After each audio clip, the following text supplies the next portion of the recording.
Bien, je vous propose dans cette partie de continuer sur les problématiques de l'orientation en Fédération Wallonie-Bruxelles et nous allons discuter des décisions au conseil de classe, donc qui est l'organe principal d'orientation. Donc les conseils de classe sont organisés au minimum 3 fois sur l'année. En fin d'année, les conseils de délibération vont proposer des décisions pour certifier la réussite ou l'échec, donc en juin ou en septembre, des élèves.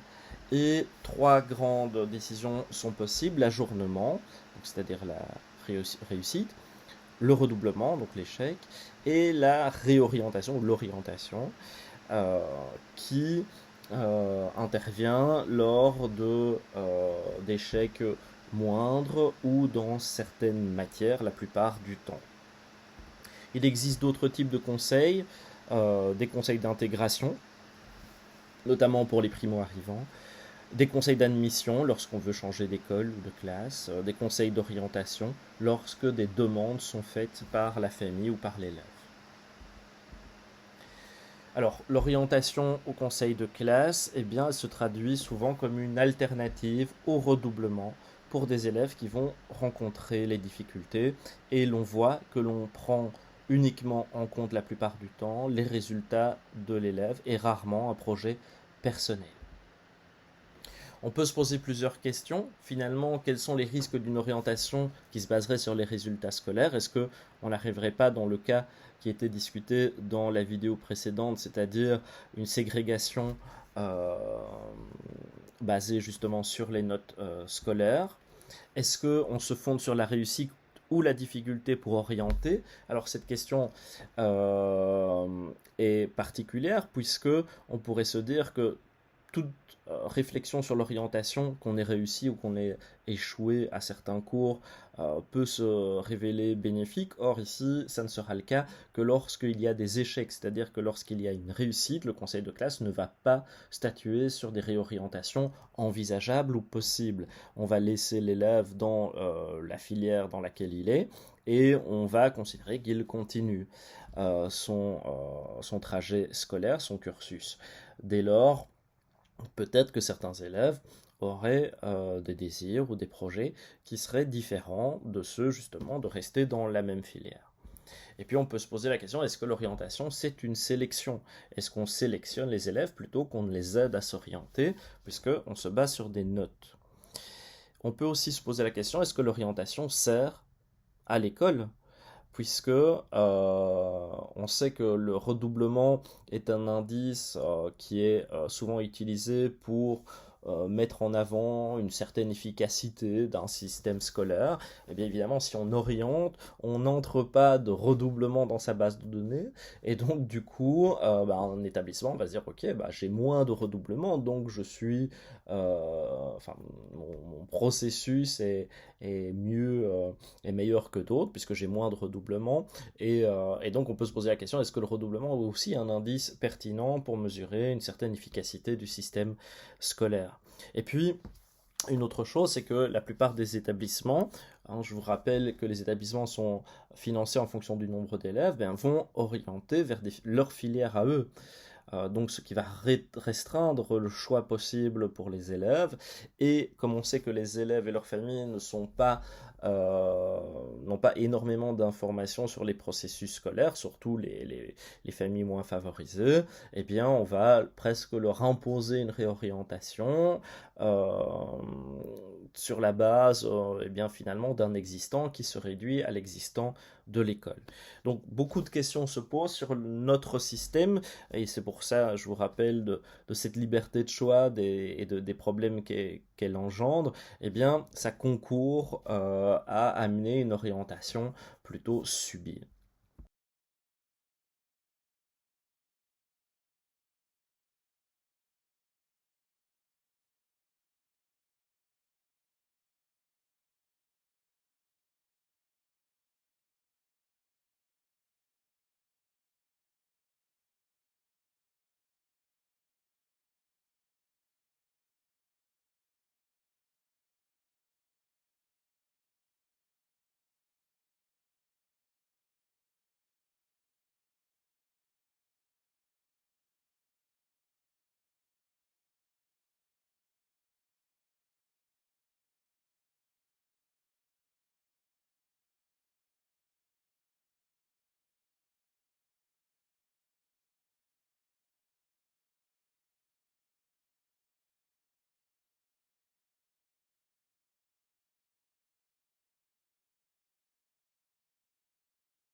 Donc on peut se poser la question, quels sont ces critères? On vient d'en discuter rapidement. Est-ce qu'on tient en compte les intérêts de l'élève? Est-ce que c'est uniquement lié avec ce qui existe dans l'établissement? Et puis, on peut se poser la question, dans ce cadre, est-ce que on peut espérer ou réclamer qu'un élève fasse réellement un choix positif, puisque le système tend à lui tracer une route et parfois le manque de transparence qui peut apparaître est toujours en défaveur des élèves les moins favorisés.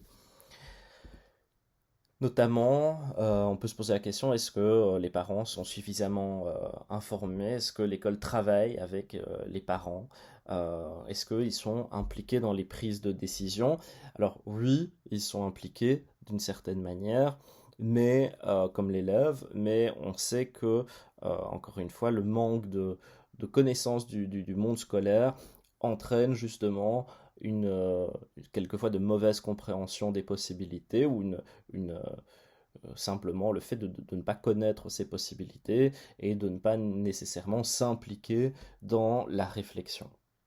Donc encore une fois, le système tel qu'il est plutôt en faveur des parents et des élèves qui ont mais un niveau socio-économique plus élevé parce qu'ils ont une meilleure euh, connaissance du monde scolaire et ils peuvent plus facilement s'approprier ce métier d'élève ou ce métier de parent d'élève, c'est-à-dire finalement mieux connaître ce qui est possible, quand on peut s'impliquer, quelles décisions on peut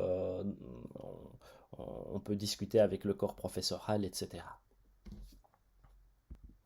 Et donc l'orientation et les parents, euh, chez nous, donc il existe quelques projets qui permettent aux parents d'intégrer les conseils de classe, mais sont encore des prototypes.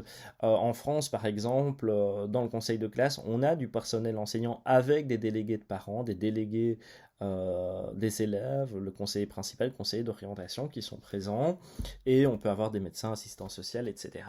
Donc, par exemple, en France, donc, il y a dans ce conseil de classe plus de représentation des parents et des élèves. Ce qui ne veut pas dire que tous les types de parents y sont représentés, puisque ce sont toujours les parents plus favorisés socio-économiquement, encore une fois, qui ont une meilleure connaissance de ce métier de parents d'élèves, qui vont figurer dans ces conseils de classe, mais au moins ils sont présents, ce qui n'est pas encore le cas en Belgique francophone, même si, comme je vous le dis, il y a des projets pilotes qui sont mis en place dans certains établissements. Et donc, les études françaises montrent que la participation des parents est une première étape pour améliorer les prises de décision d'orientation, et donc que celle-ci soit plus en adéquation avec ce que recherche l'élève. Et puis les recherches françaises mettent aussi en avant que pour arriver à ce que les parents s'intègrent, il est nécessaire d'ouvrir davantage les portes des parents et donc de passer par d'autres moyens que les simples réunions de parents, qui sont souvent des moments, soit où on n'y va pas parce que on se dit ok mon gamin ou ma gamine n'a aucun problème, ou bien on y va et on entend qu'il n'y a pas de problème et puis ça se résume à ça, ou bien alors justement quand l'élève peut avoir des problèmes au niveau scolaire, donc des notes jugées insuffisantes, eh bien, on va plutôt être dans une relation de jugement entre le corps professoral et l'élève et ses parents. Et donc, finalement, quand on reçoit les parents, on a des portes ouvertes qui vont montrer l'école des choses très positives. Et puis, les rares moments, les autres rares moments sont justement ces réunions de parents où on va plutôt être dans du négatif. Et donc, on n'a pas vraiment d'existence de moments qui sont prévus dans les textes pour permettre aux parents aussi de pouvoir discuter et ne pas être nécessairement dans le jugement, dans les discussions d'orientation en tout cas. Et donc les recherches françaises montrent que avant d'intégrer bêtement ou méchamment, entre guillemets, les parents au conseil de classe du jour au lendemain. Il faut d'abord préparer le terrain, c'est-à-dire informer, voire former, c'est-à-dire pas nécessairement faire des formations comme on l'entend dans le milieu scolaire, ou professionnel, mais en tout cas donner des informations nécessaires, proposer des activités aux parents pour qu'ils s'imprègnent petit à petit de ce métier de parent d'élève, pour qu'après ils puissent être capables de participer au conseil de classe ou à d'autres types de réunions. Euh, Par exemple, en France, on va trouver des conseils de délégués de parents qui vont se regrouper une fois par trimestre. C'est le chef d'établissement qui les réunit.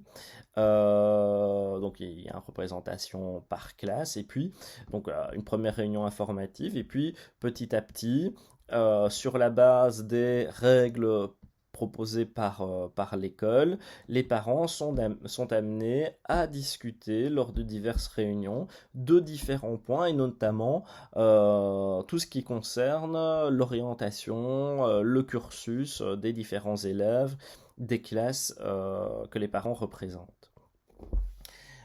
Il y a d'autres réunions, donc voilà, au bout de premier trimestre, etc. C'est ce que je vous ai dit juste avant. Et les études françaises montrent que les parents se sentent plus authentiques, donc plus pris au sérieux, plus vraiment participants à la vie de l'école. Et ça amène une certaine transparence aussi du travail fait à l'école par l'élève, par les acteurs scolaires. Et les études françaises montrent que le bénéfice principal, c'est le climat de confiance et de respect qui s'installe entre les parents, les représentants des parents et les acteurs scolaires. Donc évidemment, tout ça doit être soutenu par la direction pour imprimer un élan, proposer différentes méthodes de travail, de réflexion, différents sujets qui sont abordés avec les représentants des parents. La suite de cette orientation et les parents, à partir d'une enquête toujours française, lorsque l'on demande aux parents c'est quoi une orientation réussie, la plupart vont dire être épanouis professionnellement, personnellement, avoir un métier. D'autres obtenir un diplôme, exploiter ses ressources, être indépendant, etc. Donc on voit que l'objectif principal, c'est être épanoui pour les élèves. Quand on leur demande qui les aide, qui aide les élèves, les enfants, les jeunes, c'est eux-mêmes. Donc c'est un 90% à dire c'est nous, c'est la famille qui aide, enfin la famille très proche, le noyau familial, et puis la famille un peu plus large. Et puis on retrouve finalement encore une fois peu de réponses liées aux acteurs scolaires et finalement peu d'autres choses. Ça rejoint les études belges francophones sur le fait que les élèves disent que ce sont leurs parents, la famille, qui les aident le plus et relativement peu le cadre scolaire. Quand on leur demande ce qu'ils font en termes d'orientation, les parents vont dire qu'ils vont échanger, donc parler, et aussi rechercher des écoles. Et puis finalement, le fait d'aider l'élève à rechercher lui-même, d'aider le jeune à se découvrir lui-même, à l'encourager, etc., c'est relativement moins fréquent. Donc on voit qu'on est plutôt dans dans un processus plutôt vraiment encadrant, un peu plus directif. C'est-à-dire qu'on va discuter, mais on va chercher soi-même l'école. Et puis on va pas mettre le jeune dans un processus plutôt actif.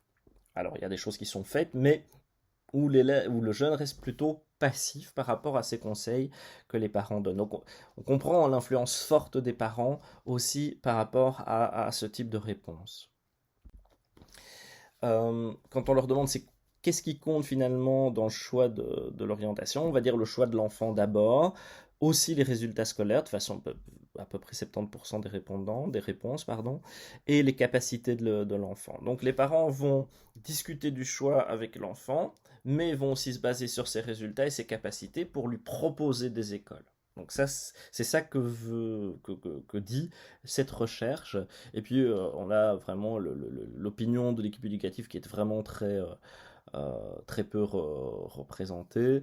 Proximité de l'établissement peu représentée. Alors, choix des parents qui... Donc les parents vont dire non, c'est pas nous qui choisissons, c'est l'élève, mais... Enfin, le jeune, c'est notre enfant, mais comme on comprend qu'on est plutôt dans une discussion un peu directive, peut se poser la question, est-ce que les parents se rendent compte ou pas que justement, ils ne permettent pas nécessairement à leur enfant d'être actif dans cette réflexion, mais qu'ils vont plutôt, sur la base de discussion, leur proposer des choix. Et il faut aussi se questionner sur le fait que ces discussions restent très intrafamiliales, hein, même le noyau familial restreint. Donc on peut se poser la question, si c'est ce nœud, pardon, ce noyau restreint qui va discuter avec l'élève. On sait que l'élève connaît peu de choses. On sait que les parents non plus ne connaissent pas nécessairement tout dans le monde professionnel ou le monde des études. Donc, on peut s'attendre à avoir des informations tronquées ou biaisées et donc des orientations qui ne sont pas basées sur une information relativement complète. Et on sait aussi que les ceci est d'autant plus vrai si le niveau socio-économique est faible. Donc du coup, on voit que ce processus qui est mis en place par les familles elles-mêmes va aller en défaveur aussi des familles les moins favorisées. Alors, quand on leur demande quel est le rôle de l'équipe éducative dans l'orientation, pour les parents, c'est plutôt d'informer, vous voyez qu'ils sont à peu près à 70%, de s'impliquer seulement à 40%, 40-45%, prendre en compte le choix d'orientation de l'enfant et l'accompagner. Donc en fait, dans les réponses des familles, on voit que les attentes des familles, c'est surtout de l'information. C'est, oui, ok, une forme d'implication qui est attendue, mais c'est pas ce qui prédomine. Donc ça veut dire que dans la psyché collective, l'attente des familles par rapport à l'école, c'est de l'information. C'est pas nécessairement du travail sur l'orientation. Donc vous voyez que, outre toutes les problématiques que je vous ai euh, que j'ai mises en avant dans la vidéo précédente, les dévalorisations, les réversibilités, etc., on voit que finalement, même dans les familles, eh bien, on a un processus d'orientation plutôt directif, basé sur des discussions, mais qu'on peut penser incomplètes ou quelquefois erronées, et sur relativement peu d'attentes de l'école en termes d'orientation, si ce n'est donner de l'information. Alors c'est donner de l'information pour que l'élève ait cette information et les parents imaginent que une fois que l'élève est informé, ben, quand on va discuter avec lui, on va discuter à partir d'une information qui est robuste. Or, ce n'est pas le cas dans la réalité. Donc on voit que la problématique d'orientation, elle est vraiment intégrée dans la psyché collective des familles quant au rôle de l'école et quant à ce que l'école peut proposer. Donc en gros, dans le meilleur des mondes, on peut se dire, ok, l'école va donner de l'information, l'élève va tout comprendre, va pouvoir discuter de façon très éclairée avec ses parents, qui aussi, eux, ont une très bonne connaissance du monde scolaire et professionnel, et donc l'élève va faire de très bons choix. Alors oui, dans le monde idéal, c'est ça, mais on sait que par rapport à toutes les difficultés que j'ai citées avant, eh bien, ce n'est pas le cas. Et que beaucoup de problèmes apparaissent à vraiment beaucoup d'endroits différents.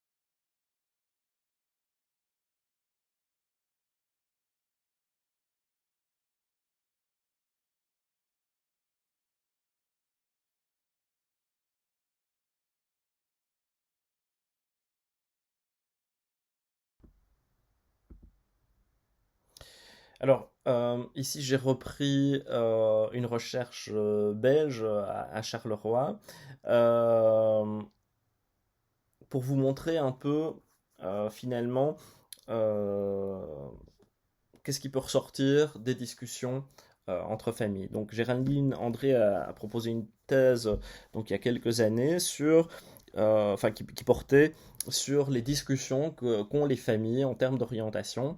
Et Géraldine André a essayé de savoir finalement comment les familles impactent les choix d'orientation et comment le climat familial impacte ces décisions. Et plus que le climat familial, c'est aussi l'historique familial, l'historique de la famille en termes de métier, etc. Comment tout ça impacte les décisions d'orientation des jeunes. Et si donc on voit donc Jordi refuse de s'orienter vers l'enseignement technique parce que les parents ont des qualifications plus élevées et donc sont plus ouverts à l'enseignement de transition. Et donc, en fait, Géraldine André va montrer que on va trouver ce type d'ouverture plutôt vers la transition et des études plus longues. On va la retrouver plutôt dans les classes moyennes et supérieures et moins dans les classes populaires. Ça va s'opposer à la spécialisation, à l'attachement précoce de l'individu à un métier, à une formation.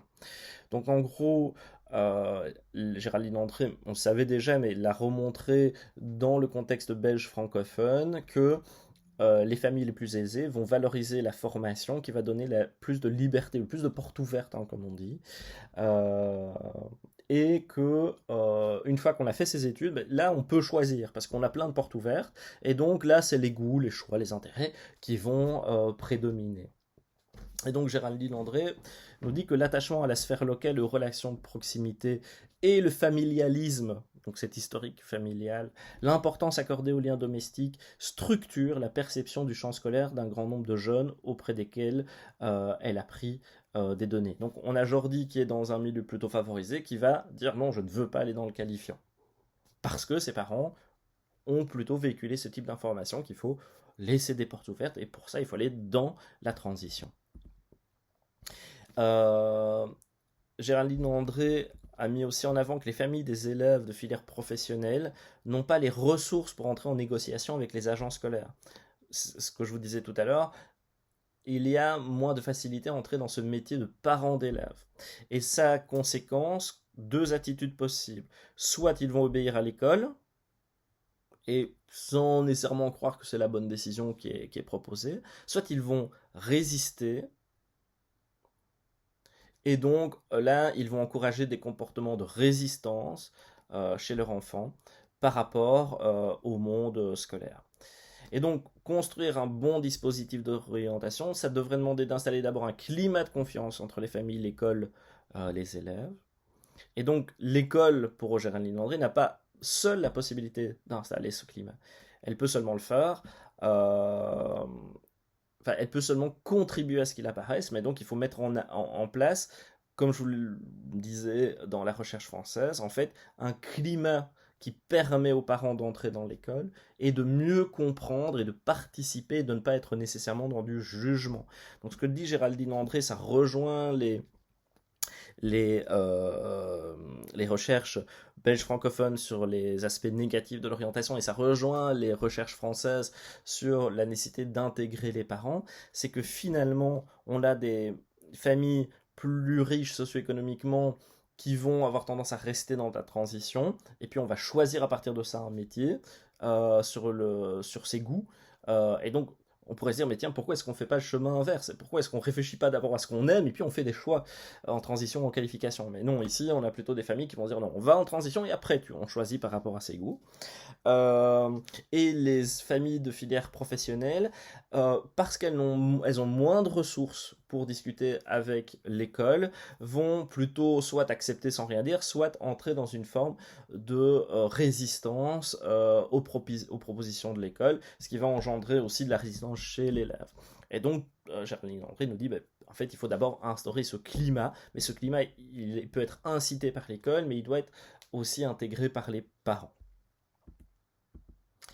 Et donc, dans tous les cas, l'univers scolaire est vu comme moins important que le milieu professionnel, que ce soit par les élèves ou leurs parents. dans la qualification, il n'y a pas un métier d'élève comme on peut l'identifier dans le général. Donc en gros, le fait de se dire je vais laisser les portes ouvertes et puis je choisirai, ou bien le fait de se dire je vais accepter tout ce qui m'est proposé, ou bien non, je vais entrer plutôt en résistance, et puis ça va engendrer d'autres problématiques. En fait, c'est parce que le processus est moins considéré que la fin en soi. La fin en soi, c'est le métier. Donc les familles considèrent que le métier, c'est l'objectif final. Et le processus a relativement moins d'importance. Ce qui est important dans tous les types de familles, c'est que on va choisir un métier à un moment donné, mais finalement, la façon dont on y arrive est moins importante. Alors on pourrait dire, mais oui, mais en transition, les familles plus favorisées vont dire, oui, mais non, on passe d'abord par l'ascension. Oui, mais c'est parce qu'on considère que la transition, c'est ce qui amène au meilleur métier. C'est pas la transition pour la transition, c'est pas la construction du processus. Donc il faut que vous compreniez bien que les familles considèrent comme moins importante la construction du processus d'orientation que la fin en soi, qui est l'obtention d'un certain métier, qui là est basé sur un intérêt, un goût, etc.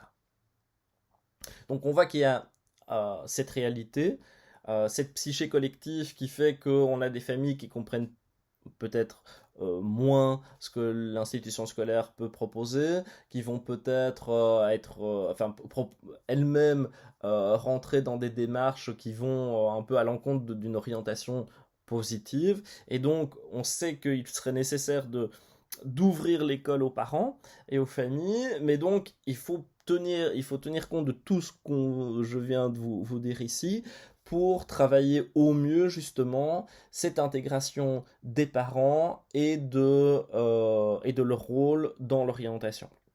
Il y a encore tout un travail à faire à ce sujet en termes d'orientation, et c'est pas nécessairement ce qui est le plus facile, puisqu'on sait par exemple que les parents socio-économiquement moins favorisés sont quelquefois plus difficiles à faire venir à l'école que d'autres. C'est vrai aussi pour d'autres cultures où les parents sont moins enclins ou moins culturellement viennent moins dans l'école, etc. Donc il y a vraiment c'est une réflexion relativement complexe, la place des parents et comment les intégrer dans les processus d'orientation.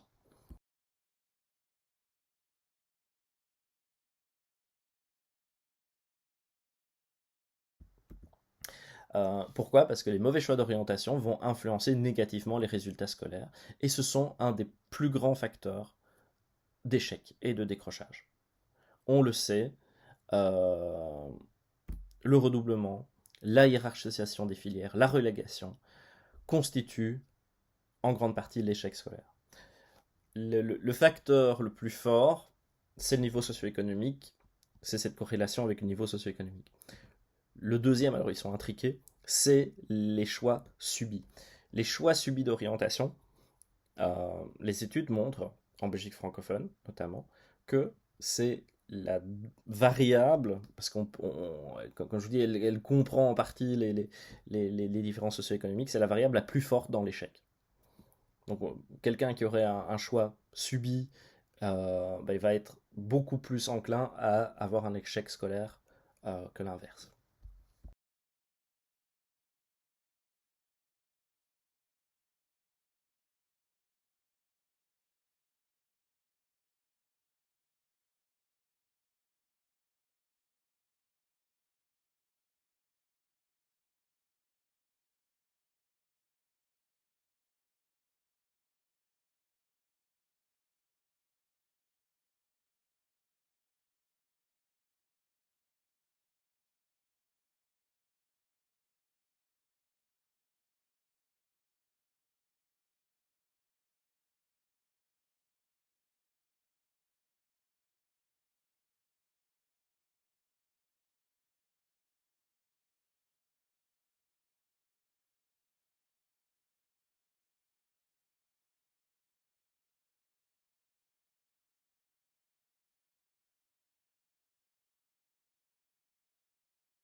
Et donc finalement, la réussite comme l'échec, c'est un processus cumulatif.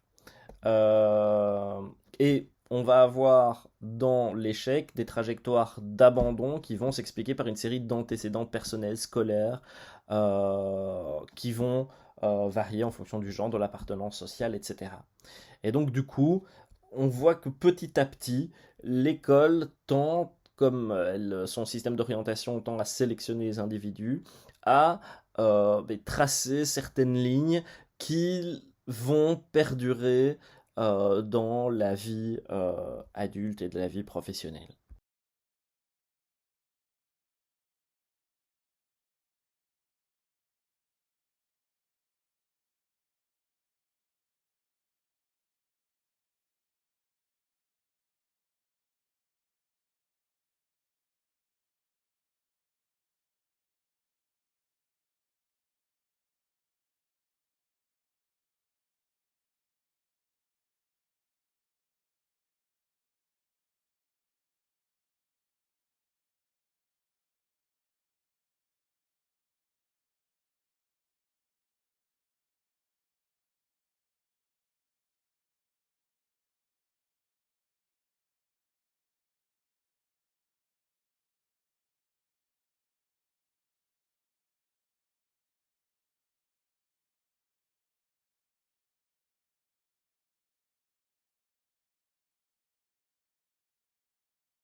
Alors, donc du coup, on peut se poser la question, puisqu'on sait que ces choix d'orientation sont très prégnants, mais on sait aussi que les décisions d'orientation, elles se basent sur les notes et donc les savoirs abstraits plutôt, les matières dites principales.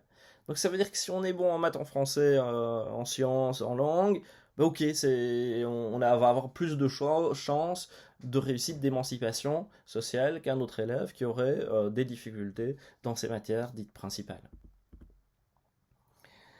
Et donc, le Haut Conseil d'éducation met en avant justement aussi que l'orientation est fondée sur les échecs en apprentissage ou domine les capacités déductives sans qu'on ait cherché à détecter leur aptitude à réussir dans des apprentissages propres à la voie professionnelle. C'est ça aussi, c'est l'idée, c'est que si on échoue, c'est qu'on doit être un très bon maçon, un très bon mécanicien. Euh, Ça n'a pas beaucoup de sens. Et donc, ce sont les notes, les résultats ponctuels, qui constituent les uniques indicateurs pour attester ou non de la réussite. Euh, mais on pourrait avoir d'autres indicateurs, comme le rendement scolaire, le niveau d'insertion professionnelle, la qualité de la formation, le taux de redoublement, l'abandon, etc., etc., etc. Et donc, finalement, les résultats scolaires vont constituer aujourd'hui un indicateur qui présente une valeur de prédiction. Mais on peut se poser la question, qu'est-ce que ça mesure ces résultats scolaires? Est-ce qu'ils sont synonymes d'aptitude intellectuelle? Euh, On peut se poser la question quand on sait qu'il y a un lien étroit entre la motivation et la réussite. Et donc, en gros, on a ici Corbière qui propose un schéma qui reprend la relation entre l'orientation, la motivation, la réussite et les perspectives. Euh, L'orientation choisie va amener des élèves plutôt plus motivés intrinsèquement. L'orientation subie des élèves moins motivés, mais qui vont peut-être se motiver extrinsèquement plus tard, hein. C'est l'idée que plus on va progresser, plus on va dire ah oui, mais c'est vrai qu'il y a quand même un intérêt. Ceci va amener une forme de réussite scolaire. Avec certaines perspectives. Alors, l'orientation choisie va toujours amener des perspectives plus claires d'avenir professionnel et la réussite, pardon, l'orientation subie des perspectives moins claires. Donc, en gros, euh, ce que nous dit Corbière, c'est que l'orientation subie ne mène pas nécessairement à l'échec. Elle peut mener à la réussite quand les élèves vont perdurer dans ces choix et qu'ils vont se motiver de façon extrinsèque. Mais si les élèves qui restent relativement moins motivés au début, quand ils subissent leur orientation, n'arrivent pas à trouver de motivation extrinsèque ou peut-être intrinsèque, ou présentent vraiment tellement peu de motivation ou d'intérêt qu'ils vont faire d'autres sections, d'autres filières, etc., ils vont être amenés à avoir moins de perspectives et donc moins de réussite scolaire. Et donc on peut se poser la question, c'est quoi la réussite? C'est quoi la réussite scolaire? C'est quoi la réussite éducative? La réussite scolaire, elle est relative aux normes scolaires. Elle conçoit la réussite en fonction de cadres institutionnels. Donc, ne pas obtenir un diplôme, décrocher de l'enseignement, etc., ce sont des formes d'échec. Mais pour l'individu, la même expérience, même si elle ne conduit pas à l'obtention d'un diplôme, peut s'avérer positive. Par exemple, parce qu'elle va permettre de préciser l'orientation professionnelle. Donc en gros, la réussite scolaire et la réussite finalement personnelle ne sont pas la même chose. On peut faire une distinction entre la réussite scolaire, professionnelle et personnelle. La réussite scolaire, c'est la notion de performance exprimée par des résultats. La réussite professionnelle, c'est la concordance entre la formation scolaire et la place qu'on occupe sur le marché du travail. Donc, réussite scolaire, j'ai réussi, j'ai mes notes, c'est bon, j'ai mon bulletin. La réussite professionnelle, c'est finalement ce que j'ai appris à l'école, ça me permet effectivement de trouver du boulot et d'occuper la place qui est en lien avec donc sur le marché du travail, qui est en lien avec mes études. Et puis il y a la réussite personnelle qui correspond à un processus d'accomplissement de soi que le jeune va réaliser, parallèlement ou non, à son aspiration de réussir au plan scolaire. Donc ça veut dire que il faut faire la différence entre la réussite scolaire qui est purement mathématique, entre guillemets, la réussite professionnelle qui est adéquationniste, et puis la réussite personnelle qui est liée à son processus de construction. Or, l'école mêle les trois. On va dire qu'en fait, quand on réussit, quand on a des bonnes notes, bah on a tout réussi. C'est pas vrai dans les faits. Et donc, le critère qui domine pour donner l'accès aux différentes filières, c'est les résultats. Si on a réussi, on ne se pose pas beaucoup de questions, on va proposer aux jeunes d'accéder à l'année suivante dans la même filière. Si on est en échec, bah soit on va passer une deuxième session, soit on va le guider vers une filière, on va le guider vers une filière moins intellectuelle, davantage manuelle. Donc on sélectionne les élèves sur la base de leurs résultats scolaires, et donc l'élaboration d'un projet, donc la construction de cette réussite personnelle, l'école a dit c'est pas utile. Si tu as réussi, on te pose aucune question. Si tu as raté, de toute façon, on va t'orienter. Et donc, à quoi bon prendre en compte le projet d'un jeune qui satisfait aux exigences des examens et qui posera un choix? Alors, est-ce qu'il est vraiment choisi? On ne sait pas. En fin de 6e année secondaire ou après avoir son bac. Alors, pourquoi développer aussi un projet de carrière avec un élève en échec puisqu'il sera orienté vers une filière qualifiante? Bien que liées à l'école, ces interrogations questionnent la société et la vision du monde que la société nous renvoie. L'échec scolaire est perçu, donc l'échec scolaire, la réussite scolaire est perçue comme négatif. L'élève rate, l'élève échoue. Et donc, on pourrait même dire que l'élève s'échoue, poussé par un mouvement impulsé par l'école le long d'un trajet ignoré vers un lieu quelconque. Donc ça veut dire qu'on échoue, mais on sait pas on échoue par rapport à quoi, on ne sait pas, parce qu'on ne sait pas où on va. Et l'école n'aide pas à savoir où on va. Donc on échoue, mais on échoue quoi en fait? On s'échoue sur quoi? On s'échoue par rapport à quoi?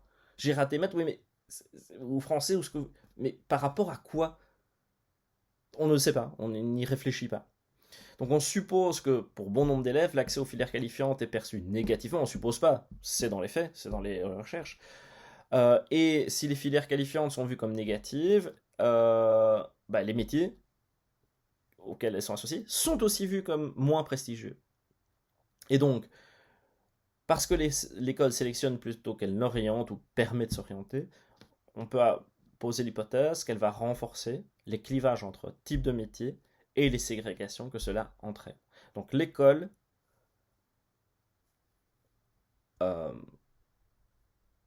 reprend finalement, renforce les ségrégations qui existent dans le monde professionnel.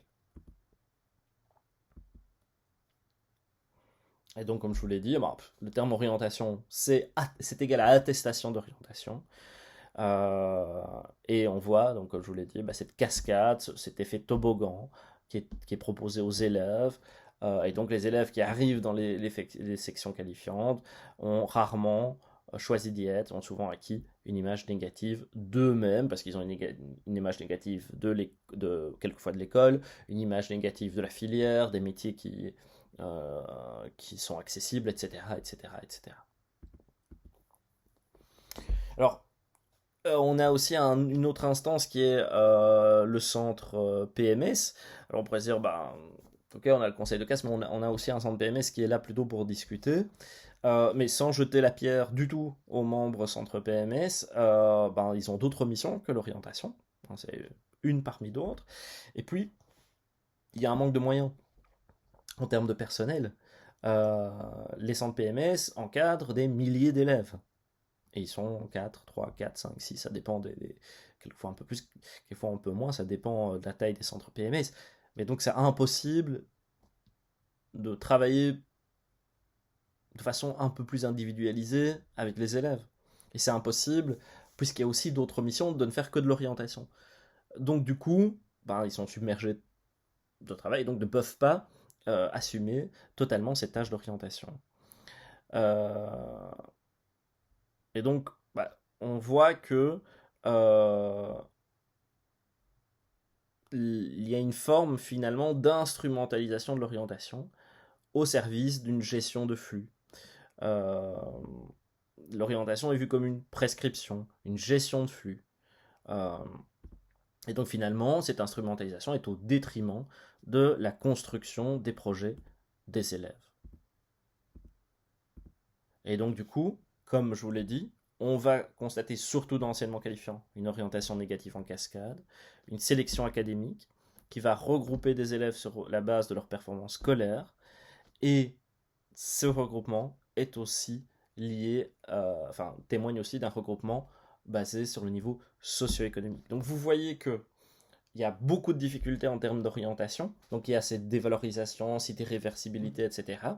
On pourrait dire, ok, on va essayer de gérer ça, mais il y a aussi beaucoup d'autres problématiques. C'est la problématique des parents, de leur vision de l'orientation, de comment on les intègre au processus. Et puis finalement, vraiment le processus même de l'école dans sa validation, dans le fait que, donc la validation des acquis, dans le fait qu'elle qu'elle fait sur recouvrir réussite scolaire, réussite personnelle, réussite professionnelle, tout ça engendre vraiment de grosses difficultés à réellement développer une approche éducative de l'orientation basée sur le processus et qui permet à l'élève de devenir, comme je le disais la fois passée, auteur de son orientation et pas, là il n'est même pas acteur, il subit la plupart du temps son orientation encore aujourd'hui.